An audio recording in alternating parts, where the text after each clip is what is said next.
Good evening, ladies and gentlemen, and I welcome all of you back to another quickie article and continuing the long trend of the most important characters in Chris's life. We now come across probably the one that sort of still holds an incredible sway over Chris's imagination and paranoid delusional fantasies, Meghan Schroder. Now, first of all, look at all the information we have to. First of all, if my voice does sound a little bit raspy, if I don't sound like my normal self in all this, honestly, all night I've kind of like I feel as though somebody was like trying to stomp my lungs out because I had these like weird moments of like panting and that this morning. So if it does sound like I'm having like breathing difficulties, don't worry about it. It's just I just need to like pause and take like just like breathe out and stuff like that. So don't need to worry about that. So first of all, the recent failings have helped Quickie gather more information. That is my link, and it's being cut down by the internet lumberjack. So by restoring links, pro tip, and yes, this is the one I need to point out. Do not attempt to contact Meghan. She's moved on with her life and has already published a statement about Chris. Make it clear she wants nothing to do with him. Don't drag her back into this. You heard it here first, ladies and gentlemen, and, well, considering the statement that Meghan does make, I don't suspect people will be doing this anyway, so let's begin, shall we? For her, I would travel even 1,000 miles just to be with her. Fortunately, she lives only about an hour from my house, and I meet her once a week at a closer-to-home social. This feeling, it was, and still is, so pure and true. It was like I was born to love her. When she smiles, I feel like I'm walking on sunshine. As I give my replying smile and gaze into her eyes, and her hair is the softest and most warm tingling, cloud 9, I feel like I'm on 10. Christian in the story of my current days. But Meghan gives her own opinion. Edie didn't drag my name through the mud, but you did.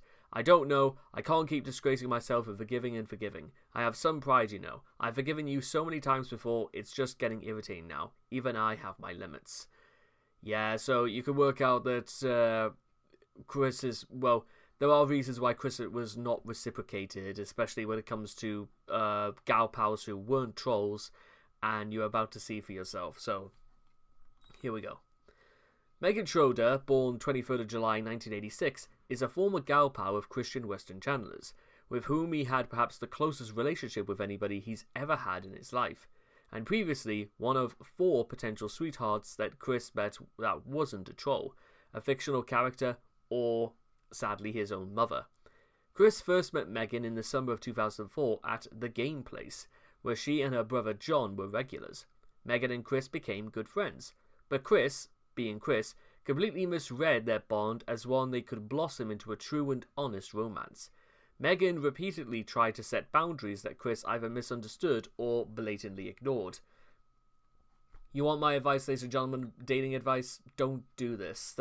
Don't overstep your marks. If somebody says no or clearly tells you that they're uncomfortable, there you are. Which led to increasing tensions between the two.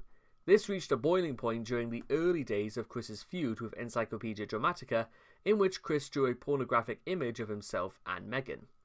Following Chris's progressively creepier, unwanted advances, and realizing that he drew porn of her, Meghan cut off contact with him in early 2008. Since then, Chris has developed an intense and unwarranted grudge against her.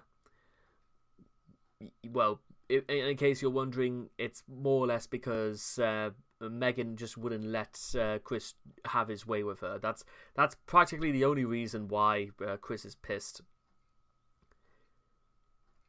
Thanks to misconceptions fed to him by his parents and his autistic delusions about her scheming with Michael Snyder to have him banned from the game place. Chris's attempted contacts with Meghan have dragged on as late as 2018, thanks to the idea guys, and that he later came to believe that she was a CPU goddess, much like himself. But Chris never got to speak with her again. You're about to find out why. So, the prologue, and good lord, isn't that a picture can speak 1,000 words, eh? Prologue. During the late summer months, I picked up and started the Yu-Gi-Oh! Trading card game. It was around the time the movie came into theaters. Wait a minute, didn't the movie come out in 2005? In 2004 or something? I don't know. One Saturday at the game place, where I was going for Pokemon TCG on Fridays, I met Meghan and John Schroder. At first I thought they were a couple, but then they were just sister and brother. Over the months of getting to know Meghan, I grew fond of her. Although at the time, and up to now, she wasn't interested in a lovely relationship. I've bided to her wishes and requests. I am truly fond of her, and I hope she will have a change of heart soon. She'll be turning 21 on July 23rd, 2007. Yeah, okay. And again, just why is it that, again, something you're going to notice quite often is that any photo that Chris had with Meghan is that Chris always sort of like leans closer to her, and Meghan just sort of, oh god, looks as if she was with anywhere else and wants to be anywhere else. Meghan is a typical, truly boyfriend-free girl, even claiming to be asexual. She had a few eccentricities, which Chris is more than happy to copy and oblige, namely her fondness for My Little Pony, Sailor Moon, and asking Chris to purchase things from eBay for her. Meghan and Chris first met at the game place in summer 2004, over a game of Yu-Gi-Oh! The two apparently struck up a friendship of sorts. They had an obvious connection from the start, since they were both adults who passed their time playing card games, mostly marketed to preteens. It only took a few games and a handful of emails before Chris saw Meghan as his sweetheart. Meghan, however, did not reciprocate this sentiment. It probably didn't help that Meghan was getting Chris to buy things for her. Yeah, to be honest, I would not go out of my way to do this, so there's that. Please, can you get this video for me? Please hurry, thanks. Meghan in the Meghan emails. Yeah, I don't want to necessarily say that, like, Meghan was the most perfect human being ever, but guess what? Chris, I reckon the only reason why Chris did it is because he thinks that's the only way that he could have gotten anywhere with Meghan, perhaps. Through the end of 2005 and into 2006, Chris obsessed over Meghan, writing her into his comic, trying to drag her into dates, trying to snuggle, hold her hand, kiss her, and other attempted romantic gestures. This didn't actually accomplish anything, but rousing the ire of Meghan. Actually, hang on, I need to, like, 1 second. Rousing the ire of Meghan, who was uncomfortable with these advances and only saw him as a friend, nothing more. She repeatedly tried to assert her asexuality to Chris, in an effort to prevent his advances. Sadly, this fell on deaf ears, and Chris continued to hound her. Even when Meghan eventually restored to claiming she had a boyfriend, Chris was not deterred. Unfortunately for her, this was only the beginning. I've got like a random like itch on my back, and every time I like to go to scratch it, I half expect like something very euphoric to happen, but it just sort of doesn't. Anyway, the actual beginnings of the Meghan saga itself. Sailor Megtoon. Meghan, like Chris, enjoyed drawing cartoons, and this seems to have caught Chris's eye early in the game. Every time I see your drawings, I get inspired to want to work on more on my comics. In what was a fortunate alignment of his ass-kissing campaign with the series of diary entries that Sonichu had become, Meghan, later retconned as Meg-chan, soon made her first appearance as Sailor Megtoon in Sonichu issue 5, along with Megagi Skunk, her own furry sidekick. The two are purportedly sailor soldiers, and reveal on the spot that Chris is an old friend of theirs, including Megagi, and thwart the evil jerk-offs trying to ruin Chris's love quest with Rockin' Hurricane, causing Magic Rocket to blast off again. Her influence on the art of Sonichu is apparent in Chris's sudden transition to a more anime style with Sonichu issue 5, most notably in his character's eyes, which became large and shiny. Meghan and Chris appeared to chat about comics in their email conversations.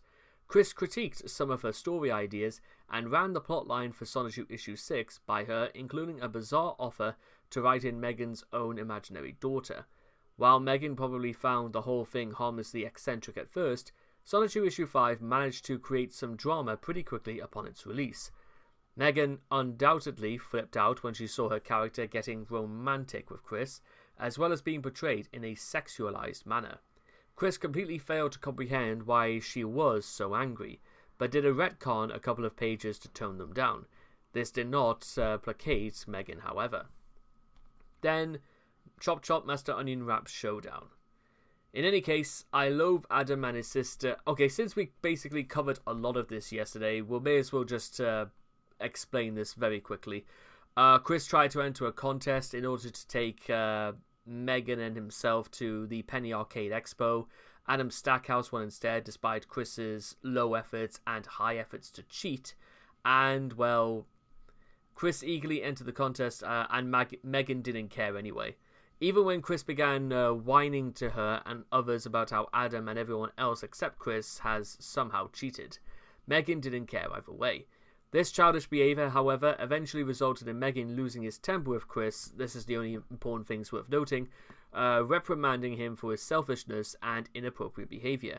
Despite being hurt by her outburst, Chris continued to harass Meghan in much the same way as before. Sexual tensions and the end of Meghan. Well, yeah, you probably know what this is, so it's she came for quick.jpg. And by the way, that is not Crystal whose eyes are being censored, that is Meghan. I don't even know why I don't know why Chris wouldn't say this is just another character altogether, but whatever. Chris stating the not so obvious and burning bridges with Meghan for good, purely because of, well, allow me to explain. In November of 2007, Chris discovered his Encyclopedia Dramatica page and began his one-man crusade against the garbage. In the process, he uploaded a number of pornographic and lewd artworks, one of which was a picture of him fingering Meghan, with her eyes obscured. Trolls originally believed that she was his imaginary sister, Crystal, which prompted an outraged Chris to try to deny accusations of incestuous desires, by revealing that the image was actually meant to represent Meghan. By the 12th of March 2008, Meghan discovered the picture depicting her and demanding that it be removed immediately. Chris attempted to do so, but found himself blocked at every turn. His edits were quickly reverted, or even worse, compounded, as he tried to upload either versions of the picture with the face cropped out or obscured. On the 21st of April 2008, Meghan wrote an email to Chris saying she was not comfortable being around him anymore, thus putting an end to their friendship. Throughout the fiasco, Chris brashly attempted to paint himself as a greater victim than Meghan, initially even assuming that she didn't understand what was going on in the picture. Oh god. He later admitted that he created the image in part to suppress the occasional impulse to the R-word her, and that trying to assert what she was going through, just being in the picture and learning what he could have done was nothing comprehend to the misery of the trolling he was enduring. You heard it right there, ladies and gentlemen. The idea is that he only really did the drawing because he had to release his impulse, his carnal desires, in some way that probably would have also have resulted in Chris going to jail for a very, very long time, and thought that he was going to blame it on the trolls. It's kind of interesting that 9 years later, 10 years later, I should say, from this event, Kim Wilson tried to warn Chris that this sort of behavior was would lead to Chris to doing something terrible and just blaming it on the trolls, which we know that sort of thing technically did end up happening in 2021, but it's kind of interesting that, again, people were telling him as far back as 2007, but, 2008, and decided literally Chris didn't want to hear it. Evidence suggests that Meghan was distancing herself from Chris even before she discovered the awful drawing. Comments by former Gameplace patrons Daniel Mims and Lucas indicate that Meghan was already avoiding Chris before she found out about shecameforquick.jpg. Chris himself has partially confirmed this account on the Wikipedia. It might very well be that shecameforquick.jpg was the last step in euthanizing a dying relationship, rather than killing a vibrant and living one. Mind you, with that being said, if somebody drew me like that, I would literally say, no, I want nothing to do with it. Aftermath. Too bad I was just never that into all of him. Cartoon Meghan in I Am the True Original Quick. Meghan, why? Christian also in the I Am the True Original Quick, depicting the idea that Christian still to this day has absolutely no idea what Meghan's beef was and why she had a cob on with him. Despite Meghan telling him she was no longer comfortable being in his presence, Chris was not willing to give up on her. On the 11th of June... On the 11th of June 2008, Chris sent an email to a person named Tyler Wayne asking Tyler to deliver Meghan the birthday gift Chris bought for her. A German English dictionary. I apologize for that. Chris said he could not deliver her the gift himself due to being forced into hiatus from the Pokemon League by that SOB Mike. Tyler, in response, suggested to Chris to arrange meeting with Meghan outside the game place. Meghan surfaced again in Chris's thoughts in July 2009, first in the Quick Boyfriend video and then in the subsequent update I Am the True Original Quick. Chris also reposted the Chop Chop Master Onion's Rap Showdown entry, though this version is slightly different from the ones frequently seen in latter days. After My Friend Meghan, Chris inserted a short break with a photo of him and Meghan, with a lovely heart frame. Either this is the original version before Chris tried to clean up his image, or a brand new version with new and improved references to the long-lost love. On the 26th of March 2009, he released a captain's log where he told everyone to leave her alone, because she was going through stress from the trolls, and threatened to stop drawing the comic if they didn't. At the beginning of the video, Chris claims that he was recently contacted by Meghan, though it was most likely a troll posing as her, seeing as he had cut off all ties with him. On the 12th of August 2009, he dedicated a song to Meghan in one of his KCWC Top 10 dedication special videos, where the first sign that he convinced himself that she still told him, I love you, comes up, and he remains relatively consistent when speaking of her in acting as though this actually happened. It didn't. Coming up next at number 7, we got another long-distance dedication to the old gal pal of mine that I almost had I told her I love you before I got kicked out. Meghan Schroder, from her favorite, this is her favorite, her artist, Yunji Malmsteen. And yes, by the way, that is a real person. I've checked out his stuff like once before, I think. In 2010, he created a model of Meghan for Mod Nation races named Gal Pal, showing that he still couldn't let go. Why? Well, Chris's version of events. On the 16th of May 2010, the Wikipedia's new fan manager, Daria Camacho, created a page for Meghan. Using the link on Chris's page of Gal Pals and Sweethearts, when Chris discovered it, he erased all of Daria's text and wrote his own version. The abridged version of events he presents is much shorter than the gigantic rant on the wallflower, probably because the events of the Meghan saga are beginning to fade from his memory. So it's better for Chris to just remember things that might have been true, which isn't suggestive that Chris has a defective memory, it's just deciding what he wants to see as being fact and true. If you really must know, Meghan and I first met at the Yu-Gi-Oh! Tournament at the Game & Hobby place back when it was still in the downtown mall. It was around the time that Yu-Gi-Oh! Movie debuted in theaters. She and we talked, hung out, and became really good friends. I did have a lovey-dovey feelings for her, and I still care about her as a friend. I did her a number of favors by getting her this and that off eBay. Then she would reimburse me the cost of each item. When I started getting too close, she started to feel uncomfortable. My bad. She then distanced herself from me, saw other dudes, including a possible homosexual. I drew that drawing of her and me that is unfortunately popular among everyone who tends to haze me for two reasons. Firstly, because of my own wishful thinking, and second, a tool in a lame attempt to overcrowd the ED page with my own information to shut it down. Ever since, she totally spaced herself for me, like as if she had put a restraining order against, which she did not. And as I was being forced off the premises the last day I was there, she stood by and watched in shock. She could have spoken up for me, but she did not. I have lost communication with Meghan since then. In the months and years after his breakup, as we're calling it, with Meghan, Chris came to try and act as if he'd gotten over her. His Wikipedia page on the Wallflower, for instance, claimed I had long moved away from Meghan. However, a lingering attachment betrayed itself on occasion.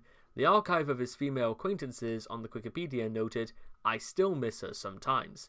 In an email to Jackie from April 2010, when he recounted having his picture taken at the game place, Chris said, I was in a state of shock from seeing Meghan and her short-lived romance, Christopher making out.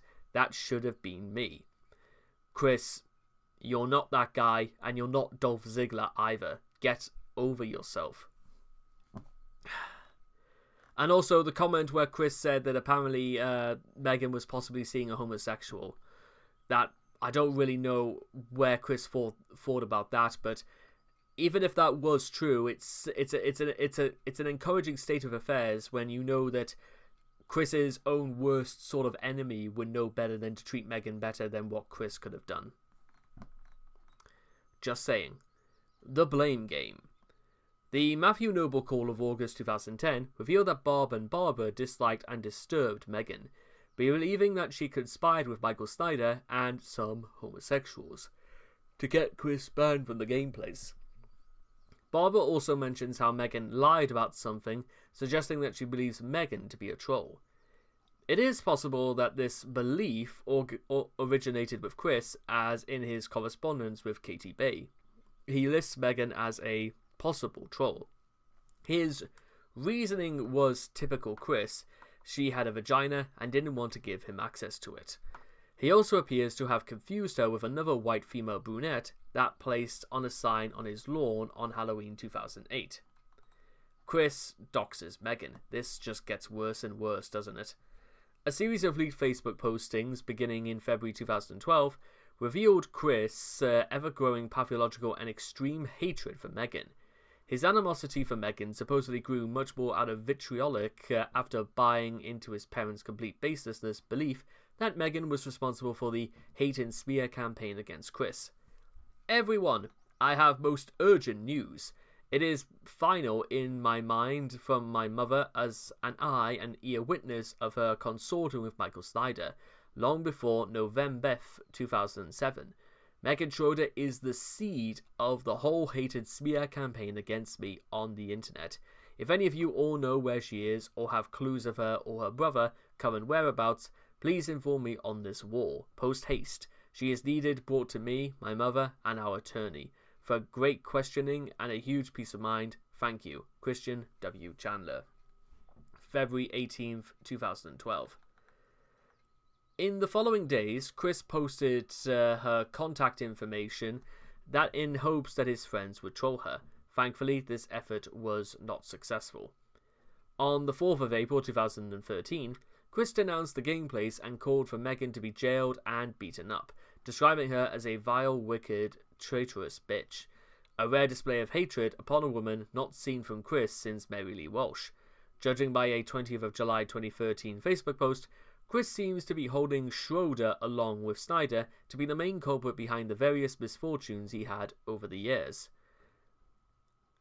Oh, and by the way, in case you want to see, this is Chris's moronic attempts at trying to troll Meghan and her brother John back. I quote, "The thing with Meghan is a major lot to elaborate. In short, though, I had little knowledge and understanding of details when I thought she was a victim. The trolling started before November 2007. Conversations between her and Mr. Snyder overheard by my mother. I was, from her perspective, weird, different, my good intentions greatly misunderstood, stalker-like." Well, you're right about the last part. Put it all together, she is the seed of all that evil. Meghan's addressing Chris, well, the one that Chris believes in anyway, so for all we know, Chris could have doxed somebody completely innocent. So, why Chris was never... I wonder if... I don't know why Chris's so-called attorney didn't, call call him into questioning about why to do this. Meghan less scapegoat. Chris's vitriol for Meghan continues almost 6 years after his ban from the gameplays, and he has even resorted to using Meghan as a scapegoat for everything bad that happens to him if he is blatantly responsible. In the aftermath of a permaban from the Walmart on the weekend of the 7th of September 2013 for having vandalized an Xbox One display, Chris flew into an incoherent rage and began blaming Meghan for both his Walmart and gameplays bans. If it had not been for Mr. Manager Meghan Schroder and their internet troll/cyberbully breeding and meeting ground, Seville Hobbies Games and Toys, my family and I would not have to go through all the emotional, depressing, and financial downfall to the depths of greatly poor and just getting by. All of those things were your fault, Chris. You could have chose not to run over Michael Snyder. The manager has drained us financially, thinking we are freaking rich. Once again, you were, because Bob did the responsible thing by leaving a lot of money for both... who am I kidding? And Meghan has robbed me emotionally, started all of the hate against me on the freaking internet, never financially paid me back for any of all the material favors I bought for her off eBay. But I thought you just said you did, Chris. And I want my uncut Sailor Moon DVDs from seasons R to Sailor Star that German warfare bitch conned me for return to me.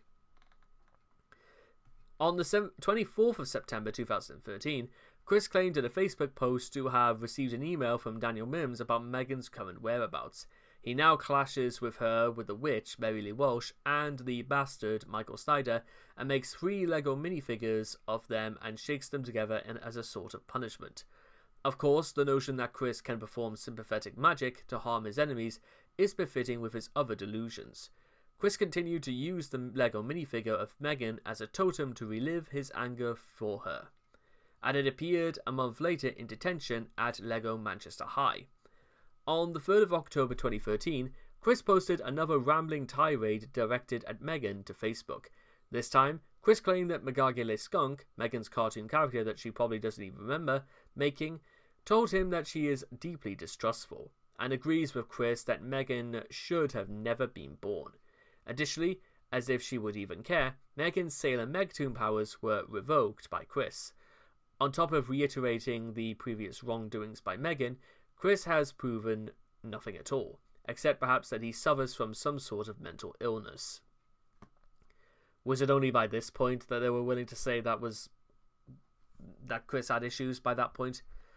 You ungrateful bitch. Quit hiding behind the Anons, trolls, place people, and every damn person you have deceived into siding with you.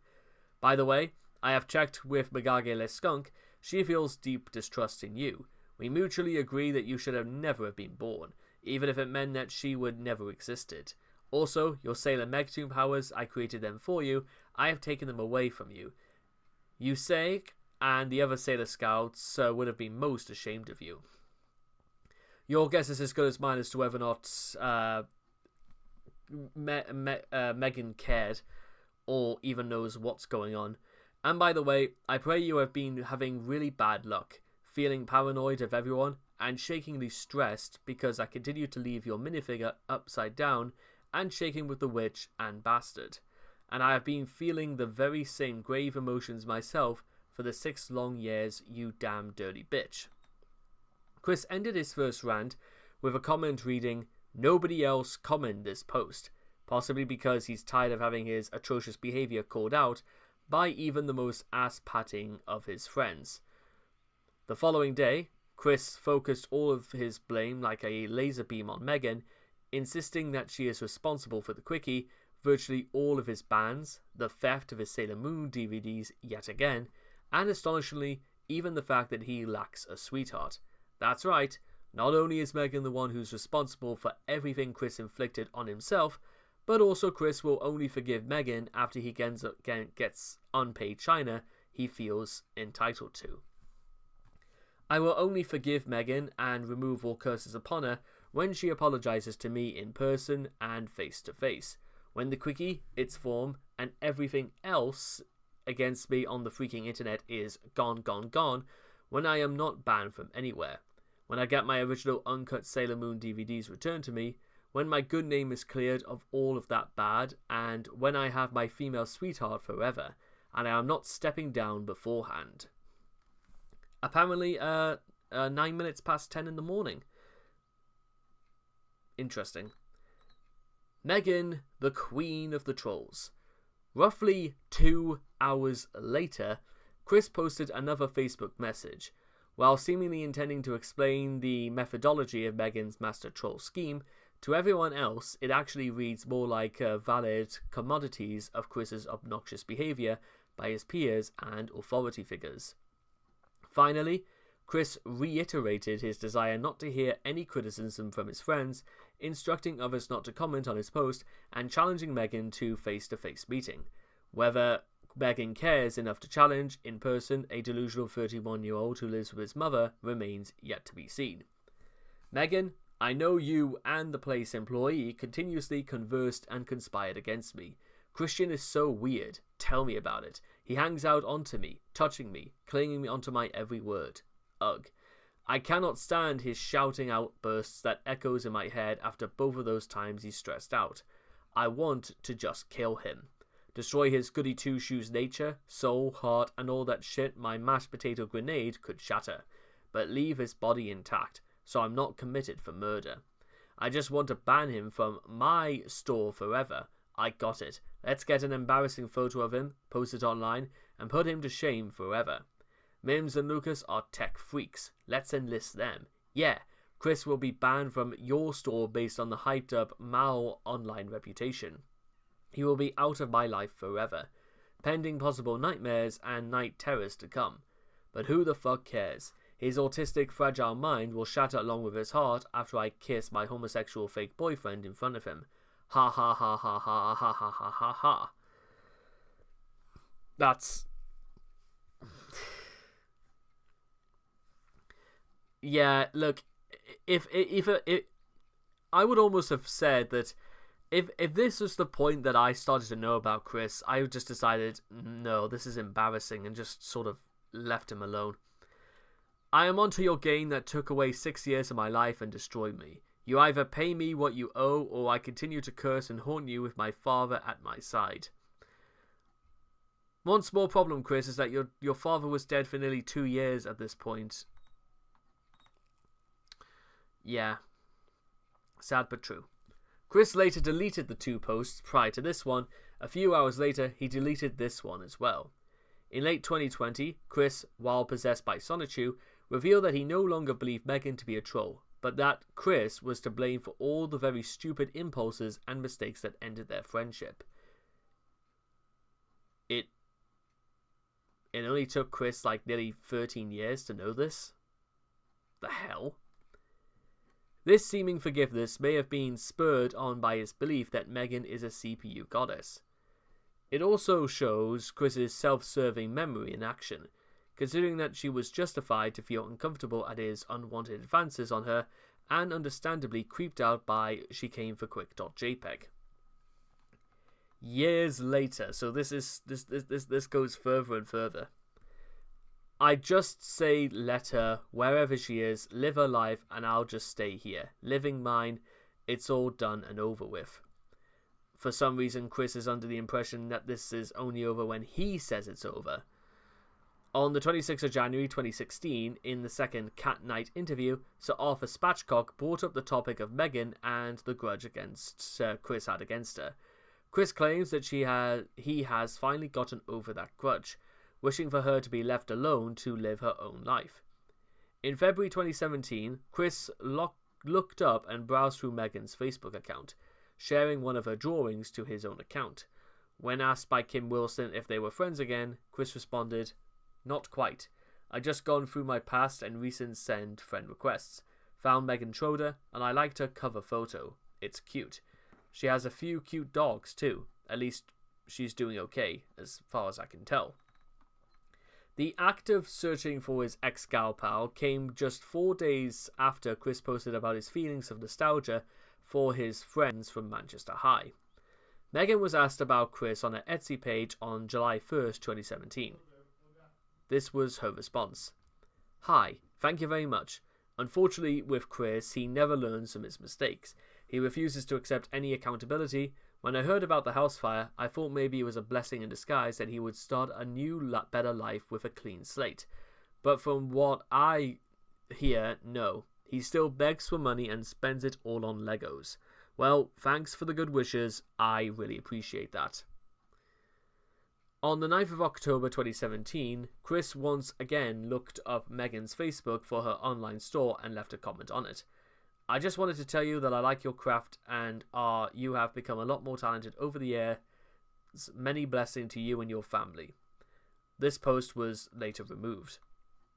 During the Idea Guy saga, Chris's belief in multiple dimensions was exploited ad nauseum, and his sense of reality hijacked to make changes to many of Chris's characters, concepts and perspective of the real world. With him considering them to be valid, ideas involving Meghan included Meghan having the memories of CPU Redheart, which she earned while in politics.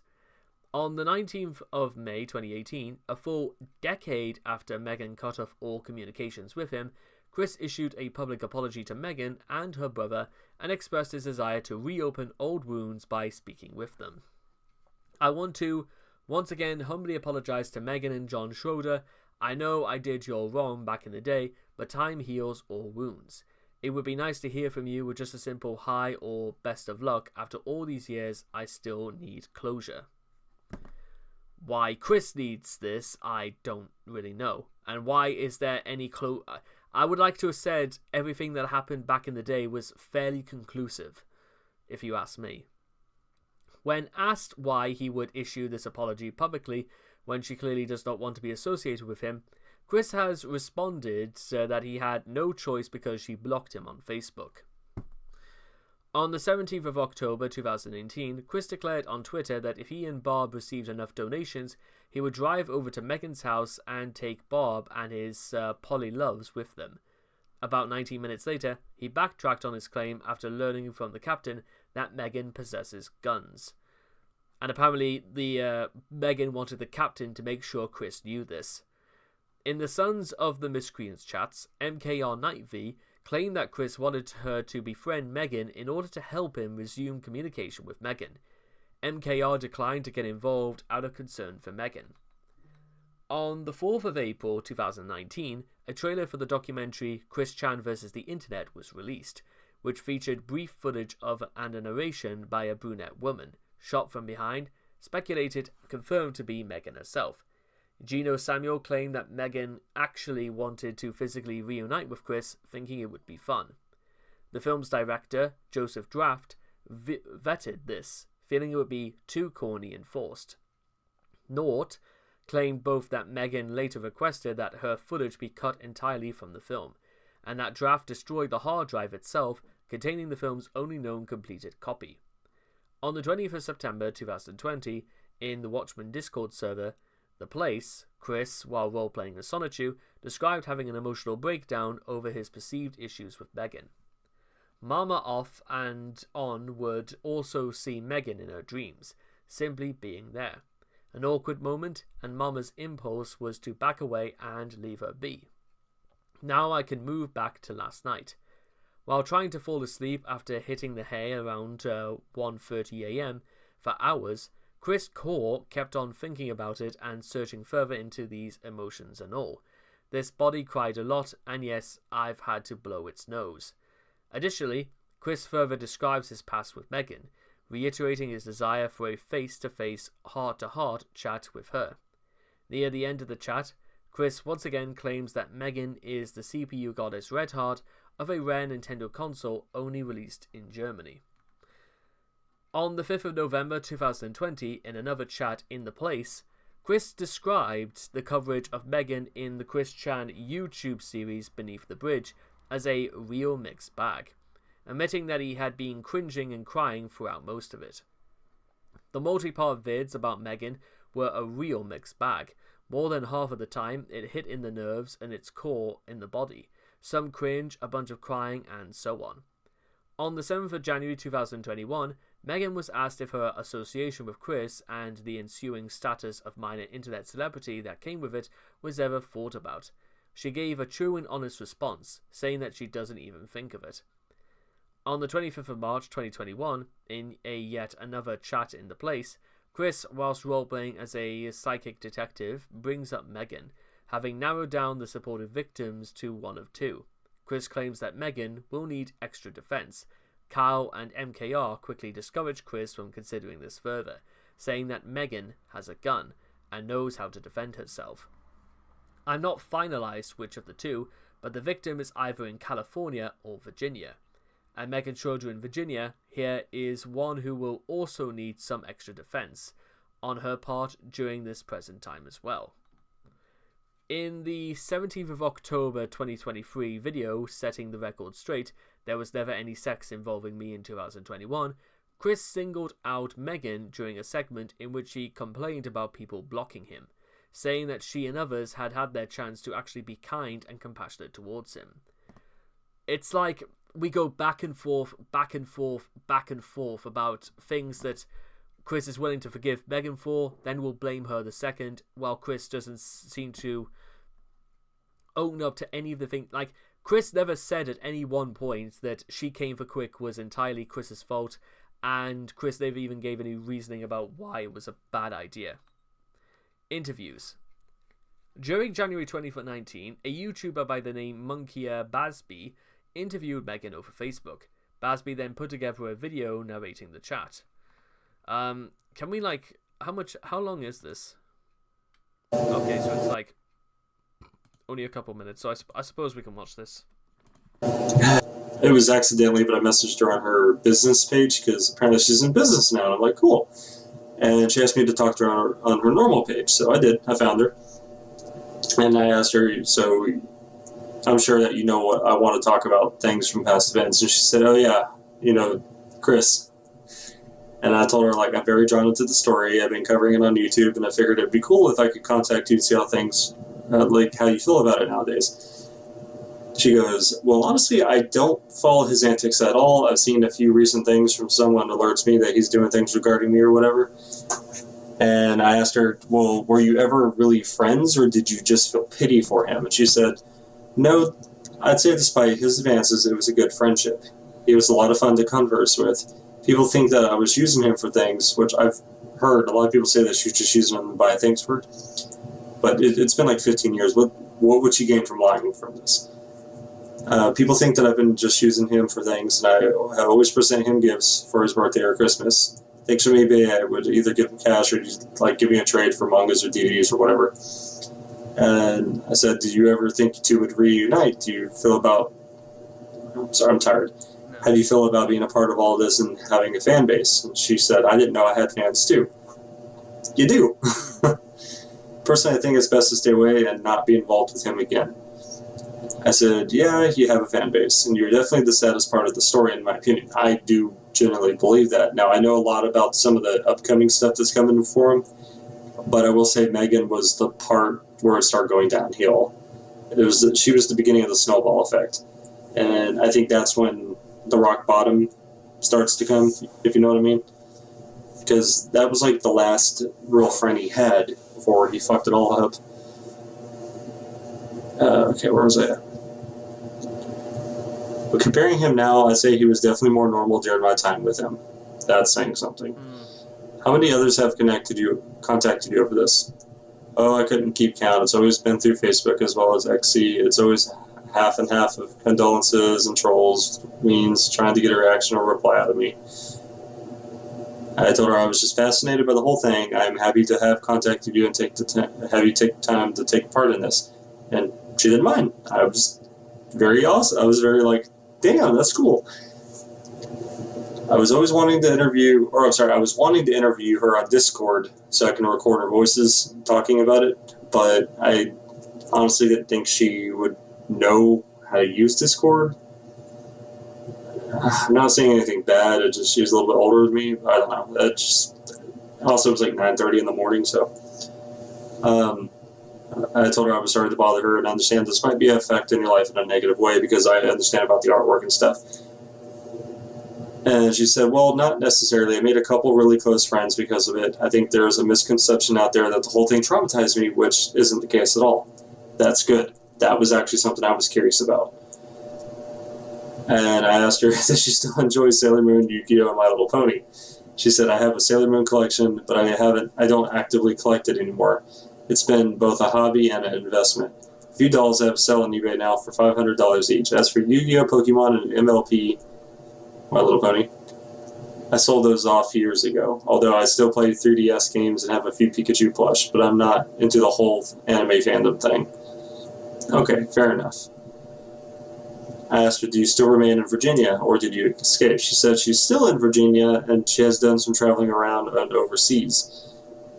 So then she told me that she was going to go take her dogs, or go feed her animals, and I said that was fine.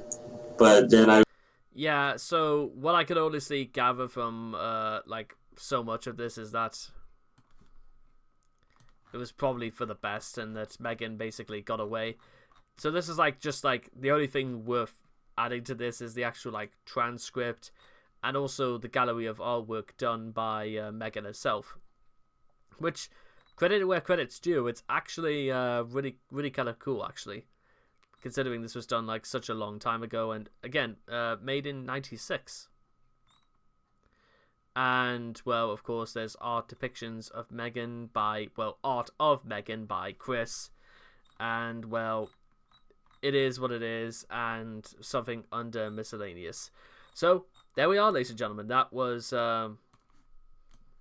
as we speak, the entirety of Meghan Schroder, as far as the story of Chris goes. And if there was, it's also systematic of the fact that the only reason why this was Chris's last real friend was because, well, Chris's questionable phrasing to why he doesn't have male friends is one thing, but it also makes you wonder why Chris was Chris was just damaging what sad little reputation he had left through his nonsense and his obsessions and his willingness to take things too far. So hopefully this video has taught some rather important lessons about life, is that if she's no means no, and well, that's about that. No means no, and what else can I say? So I hope all of you guys have learned something out of this, and I cannot wait to see you guys again in the next video. Take care, and bye-bye for now.